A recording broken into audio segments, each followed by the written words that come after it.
सत्ता में अब आज की राजनीतिक कुंजी खोलते हैं, जिसकी तस्वीरों और बयानों की चर्चा खबरों की दुनिया का काफी स्पेस दे रही है। दो अलग अलग जगहों की घटनाएं लोगों को ये सोचने के लिए मजबूर कर सकती हैं कि हमारे नेता कुछ बोलने और करने से पहले सोचते हैं या फिर उन्हें ये लगता है कि वो जो बोल और कर रहे हैं बस वही सही है। न्यूज़ मित्रों को हम जो खबरें बताने वाले हैं उनमें पहली खबर महाराष्ट्र की है, जहां एनसीपी शरद गुट के बड़े नेता जितेंद्र आव्हाड की पत्नी ने पूर्व राष्ट्रपति अब्दुल कलाम की तुलना आतंकी ओसामा बिन लादेन से की है। दूसरी खबर राजस्थान से है, जहां कांग्रेस से बीजेपी में शामिल हुए पार्षदों को गौमूत्र पिलाया गया और गंगा जल से उनका शुद्धिकरण किया गया।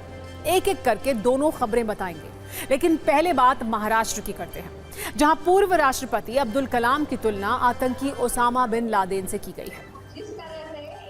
नेशनलिस्ट कांग्रेस पार्टी शरद गुट के एक बड़े नेता हैं जितेंद्र आव्हाड। उनकी पत्नी है रीता आव्हाड।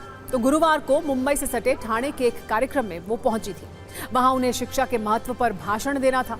उन्होंने इसी भाषण में ऐसे ऐसे उदाहरण दिए, ऐसी ऐसी तुलनाएं की, जिस पर महाराष्ट्र से लेकर दिल्ली तक राजनीतिक हंगामा शुरू हो गया। बयान पर बयान आए जा रहे हैं और बयान पर दी गई सफाई ओवरफ्लो हो रही है।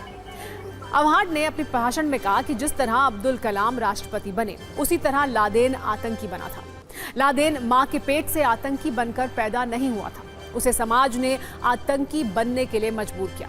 सभी को लादेन की बायोग्राफी पढ़नी चाहिए ताकि वो समझ सकें कि लादेन आतंकी कैसे बना।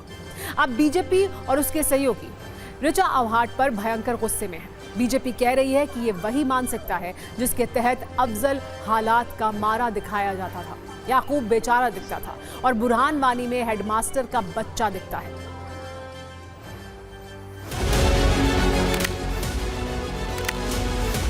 ओसामा बिन लादेन की बायोग्राफी पढ़ो। जिस तरह से एपीजे अब्दुल कलाम साहब बने, उससे उसी तरीके से ओसामा बिन लादेन एक टेररिस्ट बना। लेकिन क्यों बना? पैदा इसी को नहीं बना, तो समाज ही बनाया, वो चिड़ के बनाए। लेकिन आखिर में क्या हुआ? तो दौड़ के ना अपने आप को प्यार से देश बनाओ, पैसे से नहीं, वो तो अपने आप आता ही और नसीब से ज्यादा तो मिलेगा भी नहीं।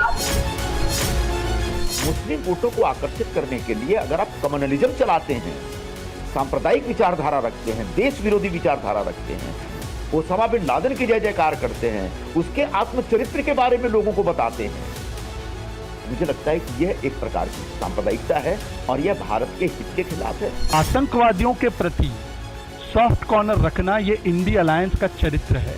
जितेंद्र आव्हाड जी की पत्नी ओसामा बिन लादेन की तुलना एपीजे अब्दुल कलाम से करती है। कहती है समाज की वजह से वो आतंकवादी बन गया।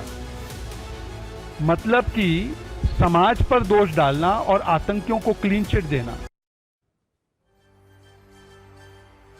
हालांकि आलोचनाओं के बीच जितेंद्र आव्हाड की पत्नी ने सफाई दी और ये कहा कि उनकी बातों को तोड़ मरोड़ कर पेश किया गया। उन्होंने कहा कि शिक्षा के महत्व को समझाने के लिए दो अलग अलग व्यक्तित्वों के दो उदाहरण दिए।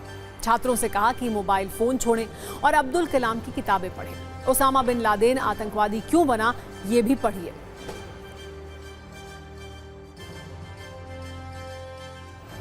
तुम्हाला माहिती आहे हल्लीची पिढी वाचन अजिबात नाही करत। मग मी त्यांना सांगत होते की तुम्हाला तुमचं जे मोबाईलचं जे फेटिश आहे, जे मोबाईलचं जे तुम्हाला वेड लागलंय, ते जर बाजूला करायचं असेल तर तुम्ही वाचा, लोकांना वाचा, त्यांचं चरित्र वाचा। आणि ह्याच्या आधी मी एपीजे अब्दुल कलामांचं विंग्स ऑफ फायर त्यांना वाचायला सांगितलं। ती अमेझिंग आहे आयुष्यात। नंतर मी म्हटलं की दुसरीही आयुष्याला बाजू असते, जसं की Osama bin Laden.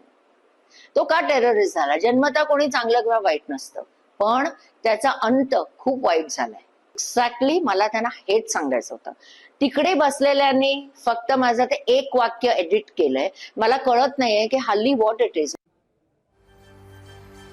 Rita Awhad के पति जितेंद्र आव्हाड अपने बयानों से काफी सुर्खियों और विवादों में रहते हैं। भगवान राम को मांसाहारी कहकर वो विवाद पैदा कर चुके हैं। हालांकि बाद में उन्होंने माफी मांग ली थी। उनकी पत्नी भी विवादित बयानों के मामले में अपने पति के रास्ते पर चल रही है। हालांकि ऐसे वक्त में जब कभी भी महाराष्ट्र में चुनाव का ऐलान हो सकता है, इस तरह के बयान राजनीतिक स्पीड ब्रेकर साबित हो सकते हैं।